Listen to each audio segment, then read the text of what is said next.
So the piece I'm showing here is called Ideogenetic Machine, and the name of my technical collaborator is Jake Jeffries. So the concept behind the piece is that it's an interactive comic book where the audience member become cast as the main character in the book. There's an algorithm that transforms people's images, portraits, when they walk into the gallery into line drawings, and we use face detection to add a blank speech bubble. The idea, why it's called Ideogenetic Machine. So ideogenetic is a word in English where it's about the mental process of coming up with ideas visually. And this is a very visual project. So there's no dialogue. You get these blank speech bubbles where later, when you receive the comic book as a PDF, you can print it out and write the dialogue yourself.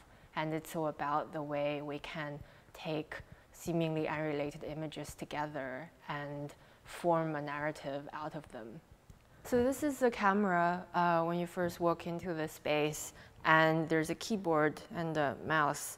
Basically, you press enter, and a randomly generated cover page appears. So it's made out of 3 different elements. There's a foreground element, a middle ground, and a background, and they're always combined differently each time. So it maximizes the amount of different covers you can have. And then what happens is the comic book progresses, and the camera takes my photo and casts me as the main character in this comic book. It also adds a speech bubble identifying where my mouse is. And as the story appears, I could sort of respond to what's happening in it.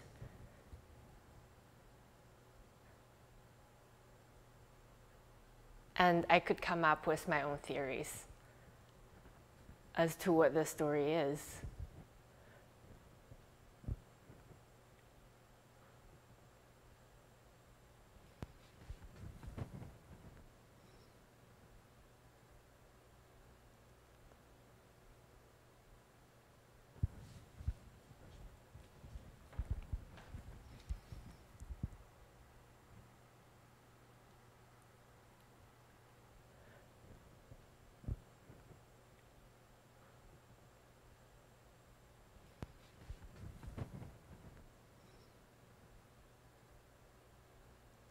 And then at the end, you can send yourself the comic book.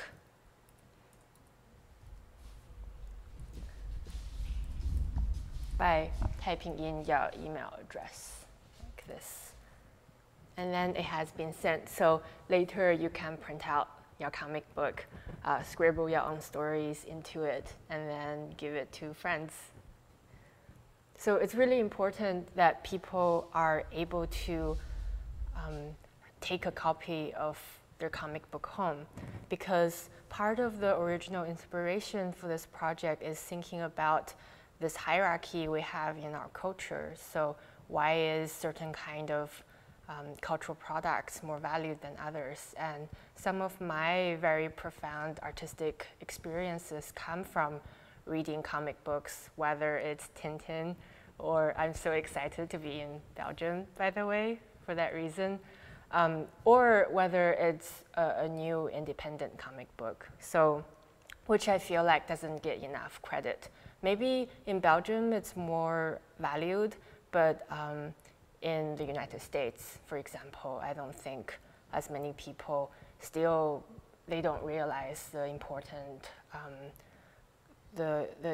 important place it has in culture. If the audience comes in and adds something of themselves into it, and we want to be surprised by the final outcome. So, and people have different ways of interacting with the piece. Some of them are more shy, some of them are a lot more exuberant, and the idea is that you respond to what's happening in the drawings and with your performance.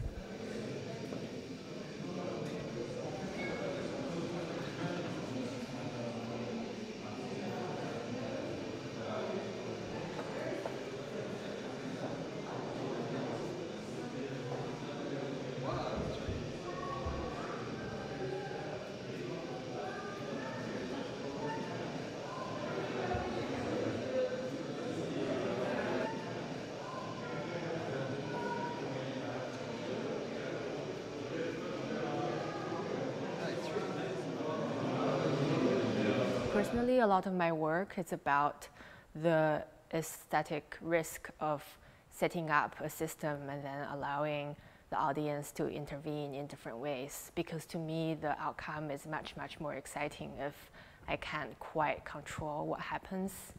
And then people are, because the system is so simple in a way, without the surprising input of the audience, it would be a little boring. So, but people are always giving me happy surprises with the way they respond to this project.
Il se passe un truc avec nos oreilles là.